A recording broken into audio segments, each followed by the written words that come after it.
Good morning, my dear students. I welcome you all again in my class. So, we are continuing with the same topic, economics planning. In this video, I will discuss the economic planning in India, nature of economic planning, and some new aspects regarding which you are not aware. First of all, what is economic planning? As you are already aware that economic planning deals with the process of taking decisions with regard to use of available resources for the fulfillment of certain objectives or goals. Right? So actually planning process decides the nature, mechanism and beneficiaries of production behavior of the economy. It is generally defined as a continuous process which involves decision or choices about alternative way of using available resources. आपने already पढ़ा है कि planning क्या है. एक ऐसा process है जिसमें हमारे पास वेरियस ऑप्शंस होती हैं और उसमें से बेस्ट ऑप्शन को सेलेक्ट करना होता है ताकि हमारे जो गोल्स हैं या हमारे एम्स हैं उसको अचीव कर सकें. Right. So with the aim of achieving particular goals at some time in future we frame planning. Thus, economic planning develops a mechanism for identification and use of resources for the betterment of society at large. So economic planning में क्या है कि हम अपने resources को identify करेंगे and वो mechanism find out करेंगे, वो बेस्ट टू बेस्ट मैकेनिज़्म जिससे हम सोसाइटी के बेटरमेंट के लिए काम कर सकें. Right. So continuing with the economic planning in India consists of economic decisions scheme formed to meet certain predetermined economic objective. economic planning किस लिए की जाती है? बिकॉज हमने हमारे कुछ सर्टेन प्री डिटर्मिनेड ऑब्जेक्टिव है. देखो इतनी बड़ी इकोनॉमी को रन करने के लिए कुछ हमारे ऑब्जेक्टिव्स होंगे. बिना ऑब्जेक्टिव्स के कोई इकोनॉमी वर्क नहीं कर सकती. ठीक है. सो हमने सर्टेन ऑब्जेक्टिव्स को अचीव करना है and a road map of direction to achieve specific goal. And फिर एक रोड मैप तैयार करना है. रोड मैप क्या होता है? एक डायरेक्शंस तैयार करनी है कि किस तरह से वो इकोनॉमिक ऑब्जेक्टिव्स को अचीव करना है with in a specified period of time. मतलब इकोनॉमिक प्लानिंग हमेशा एक टाइम बाउंड फैक्टर है. ठीक है. सो इसमें हमेशा एक टाइम फिक्स किया जाएगा कि कितने टाइम में 1 ईयर 2 ईयर 3 ईयर कितने टाइम में हमने अपने इकोनॉमिक गोल्स को अचीव करना है. By the conscious decision of central and state government based on the in-depth study of the existing and potential resources of a country through surveys as a careful study of the need of the people, the planning takes place. So planning होती कैसी है? Central and state government मिलके काम करते हैं, in depth study करते हैं हमारे एग्जिस्टिंग एंड पोटेंशियल रिसोर्सेज की. एग्जिस्टिंग रिसोर्सेज जो ऑलरेडी हैं, पोटेंशियल रिसोर्सेज जो कमिंग ईयर्स में या कमिंग डेज़ में हमारे जनरेट होने वाले हैं. जैसे टैक्सेशन से रेवेन्यू होने वाली है तो उस रेवेन्यू को हम ध्यान में रख के अपने एक्सपेंडिचर को प्लान करेंगे कि कैसे एक्सपेंडिचर करना है. राइट.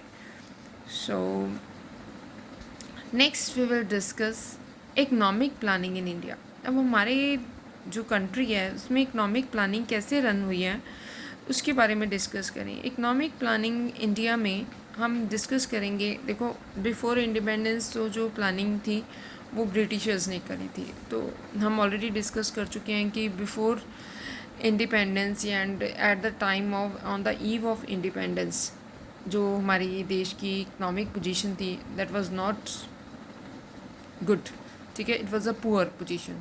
हम डिस्कस करेंगे कि आफ्टर इंडिपेंडेंस हमारे देश में इकोनॉमिक प्लानिंग कैसे हुई, फेसेस में डिस्कस करेंगे. Right. So step by step economic planning in India was a big challenge for our national leaders. जब देश आज़ाद हुआ तो हमारे नेशनल लीडर्स के लिए बहुत बड़ा चैलेंज था कि अब अपनी इकोनॉमी को चलाना कैसे है. ठीक है. So they faced a big problem how to build the economy. They know that the 20% of people were controlling 80% of resources. उनको पता था कि हमारे कुछ जो लोग हैं, जैसे कि एक डाटा है कि देश के जो 20% पीपल थे वो हमारे 80% रिसोर्सेज को ऑक्यूपाई करा हुआ था. इट मीन्स 80% पीपल के लिए सिर्फ 20% रिसोर्सेज रह गए थे. So the point was how to make independence meaningful to the masses. Because ये जो इंडिपेंडेंस है ये सबके लिए तब यूज़फुल है ना, तब उसकी इम्पॉर्टेंस है जब उसका बेनिफिट सब लोगों को इक्वली मिले. बट जिस दिन जब हमारी इंडिपेंडेंस हुई, मतलब हमारा देश आज़ाद हुआ, उस टाइम पर हमारे कुछ जो सेक्टर थे ना, जो कुछ रिच क्लास थे, जो महाजन थे, वो उन्होंने हमारी इकोनॉमी को टोटली कंट्रोल करा हुआ था. सो to make the independence meaningful to all the masses. Unless and until financial empowerment is granted, any empowerment is insignificant or superficial. सो जब तक फाइनेंशियल एम्पावरमेंट नहीं प्रोवाइड करी जाती है जनता को, हमारे पीपल को, तब तक कुछ भी किसी भी तरह की आप उनको अधिकार दे दो, एम्पावरमेंट दे दो, सारा कुछ सुपरफिशियल है, इनसिग्निफिकेंट है. सो फाइनेंशियली उनको स्ट्रॉन्ग बनाना बहुत ज़रूरी था. So furthermore the main challenge was how to reconstruct the economy. Next जो चैलेंज हमारे ये जो नेशनल लीडर्स के सामने था कि अब इकोनॉमी को रिकन्स्ट्रक्ट कैसे किया जाए, and how to equalise the distribution of resources among people. At the time of independence, all sectors were in shutting down situations. Almost सारे सेक्टर, हमारे हैंडीक्राफ्ट सेक्टर, जो हमारे डोमेस्टिक स्मॉल माइक्रो इंडस्ट्रीज, ये सारे shut down positions पे थे. None of sectors were in shape, and the problem was an adaptation of economic planning model in India. And then our national leaders observed different models to choose the best. तो फिर हमारे national leaders ने कुछ different models को choose करा अलग अलग time पे, ताकि बेस्ट आउटपुट मिल सके. There were so many countries earlier were colonies like the USA under British, but before 1947 itself these countries got freedom and were developed in all aspects. तो 1947 से पहले ये बहुत सारी ऐसी कंट्रीज थी जो ब्रिटिश रूल से जिन्होंने अपने आप को फ्री करा और अपनी इकोनॉमी को डेवलप करा इन ऑल एस्पेक्ट्स. मतलब अपने आप को बहुत उन्होंने ग्रोथ करी. So, therefore, meanwhile, our national leaders thought that if it is possible to implement a model that has been implemented in these countries, so that we can ensure better lifestyle and can eradicate poverty. हमारे जो ministers थे उन्होंने फिर realise करा कि अगर हमारा देश भी उन कंट्रीज़ की तरह, जैसे USA है जो ब्रिटिश रूल से आज़ाद हुए हैं, अगर उनकी तरह हम भी कोई इकनॉमिक मॉडल को अडॉप्ट करेंगे तो हम पॉवर्टी को भी रेडिकेट कर सकते हैं और अनएम्प्लॉयमेंट को भी कर सकते हैं. So then the leaders started looking at various models compare to, and then they were agreed that number 2 models were ever be the same. Plans are design to specific requirement of the country. कि जो भी models हैं हमें plan बनाने पड़ेंगे अपने देश की रिक्वायरमेंट्स के अकॉर्डिंग, ना कि दूसरे देशों के according, right. So, if we discuss about the history of economic planning in India, the purpose of planning is deeply rooted in the Indian context, because we have a centuries-old civilization such as Mohenjo-daro and Indus Valley that were well planned and structured compared to any modern plans today. ये सारी चीज़ें जो हैं ये मोहनजोदारो के जो मतलब हमारे पास प्रूफ्स मिले हैं, तो उसमें भी पता लगता है कि जो हमारी इंडियन इकोनॉमी थी वो प्रॉपर प्लान्ड इकोनॉमी थी और स्ट्रक्चर्ड इकोनॉमी थी. So the current thinking of economic planning is fairly new and somewhere rooted in market socialism. So अभी जो हमारी करंट थिंकिंग है कि हमें इकोनॉमिक प्लानिंग चलानी है, तो ये सोशलिज्म का भी सिद्धांत है कि इकोनॉमिक प्लानिंग तो करनी पड़ेगी. The outbreak of World War II also required adequate and effective planning of economic resources for efficient management after the effects of war. World war 2 के बाद भी ये ज़रूरी था कि हम अपने देश की कुछ प्लानिंग करें. So after independence India with the partition of the country on 15 August 1947, in 1948 declaration of industrial policy was announced. मतलब जो फर्स्ट स्टेप हमने उठाया कि हमने इंडस्ट्रियल पॉलिसी बनाई कि हमारे देश की जो इंडस्ट्रीज़ हैं उनकी अपलिफ्टमेंट कैसे करनी है. And the policy was suggesting the creation of national planning commission and the elaboration of the policy of a mixed economic system. ये जो इंडस्ट्रियल पॉलिसी बनी थी इसमें इसने सबसे पहले ये सजेशन दी गई थी कि हमारा कोई नेशनल प्लानिंग कमीशन होना चाहिए जो हमारे ओवरऑल ग्रोथ के लिए काम करेगा, ओवरऑल प्लानिंग के लिए काम करेगा. So on January 26, 1950 the constitution came into force. In logical order, the planning commission was created on 15 March 1950. जब हमारा कॉन्स्टिट्यूशन बना उसके बाद हमारा प्लानिंग कमीशन बना. प्लानिंग कमीशन किस दिन बना? 15 मार्च 1950. And the planning era began on 1 April 1951. First जो 5 ईयर हमारा प्लान बना था वो 1951 में बना था 1 अप्रैल को. with the launch of the first 5-year plan 1951 to 56.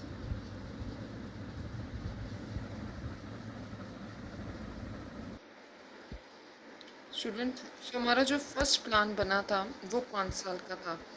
इनको 5 ईयर प्लान्स भी बोलते हैं, जो हमारे इकोनॉमिक प्लान्स हमारे इंडिया में बनते हैं। However, the concept of economic plan in India dates back to days before independence. कुछ ऐसे इंफॉर्मेशन मिली है जिससे पता लगता है कि जो इकोनॉमिक प्लानिंग है इंडिया में, बिफोर इंडिपेंडेंस भी इस पे काम हो रहा था। The idea of economic planning grew in India during and after the years of Great Agriculture Depression 1929 to 1933. सबसे पहले जो इसका कंसेप्ट आया था वो 1929 1933 में आया था। जो 1930 का साल है ना, उसको हमारी इकोनॉमी का ग्रेट डिप्रेशन पीरियड बोलते हैं, क्योंकि पूरी इकोनॉमी डिप्रेशन में थी। The Indian government of the time was generally guided by the policy of leaving economic issues of industrialists and merchant aside and concentrated on agriculture initially. तो इस साल में ये टाइम में 1929 से लेकर 1933 में इंडियन गवर्नमेंट ने इंडस्ट्रियल क्योंकि हमारे इंडस्ट्रियलाइजेशन बहुत वीक चल रही थी, तो गवर्नमेंट ने एग्रीकल्चर के ऊपर वर्क करना शुरू कर दिया ताकि हमारी इकोनॉमी को रिन्यू किया जा सके। एक चीज़ और मैं आपको बेटे बता दूं कि ये जो टॉपिक हम डिस्कस कर रहे हैं, इसकी हिस्ट्री मैं सिर्फ आपकी इंफॉर्मेशन के लिए डिस्कस कर रही हूँ। इसको आपने लर्न नहीं करना, ठीक है। आप इसको कहीं पे कोट कर सकते हो, आपको आइडिया होना चाहिए कि ये इकोनॉमिक प्लानिंग का प्रोसेस चला कैसे। ये कंटेंट आपको किसी भी बुक में से नहीं मिलेंगे, ठीक है बेटा। सो इनको बस सुनना है कि इकोनॉमिक प्लानिंग हमारे देश में कब शुरू हुई, कैसे कैसे, कहाँ पे, किसने इसके बारे में सोचा, ठीक है। डिटेल में जो करना है हमने इकोनॉमिक प्लानिंग आफ्टर इंडिपेंडेंस ही करना है, ठीक है। अगर अब मैं डिस्कस करूँ बिफोर इंडिपेंडेंस का, तो 1934 में sir M Visvesvaraya, a prominent engineer and politician, made his first attempt in the construction of economic planning in India in 1934 through his book Planning Economy for India. It was a 10-year plan. Sir M Visvesvaraya ने 1934 में book publish करी planning economy for India, जिसमें उसने 10 year का plan बनाया था सबसे पहले। 1938 में जवाहरलाल नेहरू जी ने भी he set up the National Planning Commission by a committee, but due to the changes in the political area and the Second World War, it was not implemented. उन्होंने बनाया था जवाहरलाल नेहरू जी ने नेशनल प्लानिंग कमीशन, बट ये implement नहीं हो पाया क्योंकि 1940 में सेकेंड वर्ल्ड वार लग गई थी। 1940 Bombay plan, the 8 leading industrialist of Bombay presented Bombay plan. It was a 15 year investment plan. Government के आगे रखा था कि इस तरह का इन्वेस्टमेंट प्लान होना चाहिए। ये भी इम्प्लीमेंट नहीं हो पाया बिकॉज उस टाइम इंडिया में रेवोल्यूशनरी कुछ आंदोलन चल रहे थे, that's why. 1944 S.N. Agarwal, he gave the Gandhian plan. It was focusing on the agriculture and rural economy. S.N. Agarwal ने अपना प्लान पेश करा बिफोर गवर्नमेंट, जिसमें उन्होंने एग्रीकल्चर और रूरल इकोनॉमी के ऊपर फोकस करने के बारे में गवर्नमेंट को रिक्वेस्ट करी। In 1945, M.N. Roy drafted People's Plan. It was aimed at nationalization of agriculture in production and distribution, beside giving importance to our consumer good by the state only. So इसमें M.N. Roy ने suggest करा कि agriculture को nationalise कर देना चाहिए, मतलब जो उसके रेट्स हैं, उसकी decision making authority national government के हाथ में नहीं चाहिए, not in the state only, right. In 1950 J.P. Narayan, he has given Sarvodaya plan, which was inspired by Gandhi plan and with the idea of Vinoba Bhave. It gave importance not only for agriculture but encouraged small and cottage industries in the plan, right? So in the end, by considering all the plans in the same year, Planning Commission was introduced with 5-year planning in India by Jawaharlal Nehru, and he was the first chairman of the Planning Commission. So ये सारा कुछ करने के बाद जैसे 1950 में हमारा planning commission बना, तो जवाहरलाल नेहरू जी उसके चेयरमैन थे, फर्स्ट चेयरमैन। 1951 में हमारा फर्स्ट इकोनॉमिक प्लानिंग मॉडल जो है वो पेश हुआ। अब हम अगर नेक्स्ट डिस्कस करें economic planning models, economic planning models 3 तरह के होते हैं। ये ऑलरेडी हम टॉपिक डिस्कस कर चुके हैं इस चैप्टर की फर्स्ट वीडियो में। First is a capitalistic plan model, अभी मैं ब्रीफ अप करूँगी। The capitalistic planning model is where economic decisions are taken by market forces or private ownership with no government interference, like what to produce, where to produce. मतलब जो business class है या जो people हैं वो सारी economy को control करते हैं. ठीक है. So the leaders in India were thinking to implement the same, but the problem was with the capital. We had landlords, but we had no disposable capital that we can invest. So demand and supply cannot be created since 80% of the people were poor and lack of technology and capital. So capitalistic planning model को हम adopt नहीं कर सकते थे because हमारी economy में 80% जो capital थी उसको सिर्फ 20% पीपल ही कंट्रोल कर रहे थे. तो अगर हम कैपिटलिस्टिक प्लान मॉडल अडॉप्ट करते तो जो गरीब लोग थे उनके लिए बड़ी प्रॉब्लम खड़ी हो जानी थी. However, this model was also ignoring the social consideration and its only goal was to make profit. तो एंटरप्रेन्योर्स ने सिर्फ अपने प्रॉफिट ऑब्जेक्टिव के लिए काम करना था. So again decided not to implement this. तो ये डिसाइड हुआ कि हम कैपिटलिस्टिक मॉडल को नहीं अडॉप्ट करेंगे. Then we turn to another model called the socialistic model. जो हमारे पास एक और पॉलिसी है सोशलिस्टिक प्लान की है. Under the socialistic plan model, the economic decisions are taken by the government only, and it was successful in USSR and other East European countries. But this model was close to the heart of leaders because it was working towards a down-up strategy, and most of our people were poor. तो क्योंकि ये जो plan था हमारे ये जो most of the people थे poor थे तो लीडर्स ने अपनी चॉइस के अकॉर्डिंग प्लानिंग करनी थी. Than this was considered to adopt for the implementation because it was close to our ideology. It works to eliminate poverty. ठीक है गवर्नमेंट वर्क करती क्योंकि हमें हमारे पुअर्स की उनकी पॉवर्टी को एलिमिनेट करना था. But the problem was with the landlords because if we see the history, we find that the reason behind the failures of 1857 revolt was because of the landlords and capitalists. They did not cooperate with our freedom fighters. They supported Britishers, hence that is why freedom struggle failed. तो 1857 के revolt को ध्यान में रखा गया. उस time पे जो लैंडलॉर्ड्स थे उन्होंने ब्रिटिश गवर्नमेंट का साथ दिया और उन्होंने हमारे देश के लोगों का साथ नहीं दिया. तो अगर इस तरह का सोशलिस्टिक प्लान आ जाता जिसमें गवर्नमेंट के हाथ में सारी कमांड आ जाती है तो उस केस में हमारी इकोनॉमी में अगेन ऐसी सिचुएशन आ सकती थी जैसे ब्रिटिश रूल में आई कि जो इंडस्ट्रियल्स हैं जो कह लो कि बिग इंडस्ट्रियलिस्ट हैं they try to influence the political parties. वो पॉलिटिकल पार्टीज़ को इन्फ्लुएंस करते हैं उनको गिफ्ट्स दे के अपने फेवर में पॉलिसी मेकिंग करवा सकते थे. तो so at the same time while India was the result of communal problem that forced the separation of India. This is the reason why we have given special rules for princely states and the right to property in our constitution to decrease the fear of landlords and building confidence to the princely states. Right? तो next जो हमारे पास option थी तो at last the economic planners to was having no other option but to go for mixed economy model. Mixed economy में हम already discuss कर चुके हैं कि it is a combination of capitalism and socialism. Under mixed economy, benefits of capitalism, socialism are incorporated and at the same time their disadvantages are avoided. तब हम discuss करेंगे कि इकोनॉमिक प्लानिंग के अगर हमारी मिक्स्ड इकोनॉमी है तो उसके फीचर्स क्या हैं. There will be participation of both the private and public sector. Public private partnership model PPP means public private partnership model helps the economy with the capitalistic and socialistic manner. मतलब landlords भी काम करते हैं और government भी काम करती है इकोनॉमी के लिए. And there was regulation of private sector by government is possible and the private partnership is an excellent features of the mixed economy. जो प्रॉपर्टी है वो प्राइवेट पार्टीज़ के हाथ में रहेगी बट उसकी रेगुलेशन किसके हाथ में दे दी गई थी गवर्नमेंट के हाथ में. Social security is established by the government through the democracy.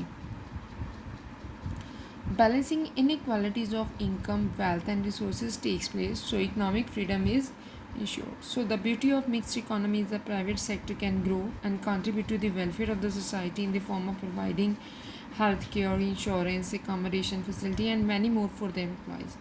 Whereas the government can help the people in forming the schemes, welfare program sector. So here people are the king, and where the government can control the private entities and the people can elect the government. So mixed economy के जो फ़ायदे थे कि private sector grow कर सकता है और देश की वेलफेयर के लिए भी काम कर सकता है, गवर्नमेंट प्लानिंग बनाएगी, स्कीम्स बनाएगी, वेलफेयर प्रोग्राम्स बनाएगी, तो इसमें किंग कौन होएगा? Public will be the king, where the government can control the private entities and people can elect the government. People के हाथ में राइट आ गया कि वो गवर्नमेंट को कंट्रोल करेंगे, मतलब गवर्नमेंट की सिलेक्शन करेंगे, और गवर्नमेंट के हाथ में राइट था कि वो जनरल पब्लिक की जो वर्किंग है उसको रेगुलेट करेंगे. Therefore that was the reason कि हमारे देश में मिक्स्ड इकोनॉमिक मॉडल डिस्कस मतलब सेलेक्ट करा गया. अभी आप जो बुक्स पढ़ोगे बेटे, उसमें आपको ये तो पता लग जाएगा कि हमारी इकोनॉमी कैसी है. It is a mixed economy, but why we have selected our economic model as mixed economic model, मैंने ये आपके साथ शेयर करा है. तो आई होप आप ये वीडियो को लाइक करोगे, और अगर आप अपनी कोई सजेशन देना चाहते हो तो बेटा मेरे को it is totally open for your suggestion. You can give your suggestions and comments as well, right? So like and subscribe my channel. Thank you very much.